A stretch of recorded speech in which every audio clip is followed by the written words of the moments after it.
آخری قاعدے میں بھول سے کھڑا ہو گیا تو اب کیا حکم ہے؟ چنانچہ آخری قاعدے میں اگر تشہد پڑھنے کی مقدار نمازی ٹھہرا ہے اور اس کے بعد بھول سے پھر کھڑا ہو گیا کہ میری ابھی دوسری رکعت نہیں ہوئی ہے، چوتھی رکعت نہیں ہوئی ہے یا تیسری رکعت نہیں، تو اس کے لیے وہ کھڑا ہو گیا، تو سنت طریقہ یہ ہے کہ فوراً بیٹھ جائے، جیسے کھڑا ہوا یاد آئے تو فوراً بیٹھ جائے اور سلام پھیر دے، اور اس پر سجدہ سہو نہیں ہے، سلام پھیر دے، سجدہ سہو نہیں ہے اس صورت۔ اور اگر کھڑے ہو کر سلام پھیر دیا ہے تب بھی نماز ہو گئی، البتہ سنت کے خلاف ہوگا یہ عمل۔ چنانچہ اس صورت میں کافی تفصیلی بحث کرتے ہوئے علامہ شامی فتاوی شام کے اندر نقل کرتے ہیں، وَإِنْ قَعَدَ فِي الرَّابِعَةِ مثلا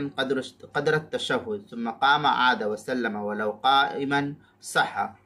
پھر آگے قولہ عاد وسلم ای عاد للجلوس لما مر، اس طریقے کی عبارت جو ہے علامہ شامی نے فتاوی شام کے اندر نقل کیا، رد المحتار فتاوی شامی جس کو کہتے ہیں، دوسری جلد صفحہ 87 کتاب الصلاۃ باب سجود السہو، جو ایچ ایم سعید کراچی کا چھپا ہوا نسخہ اس کے اندر،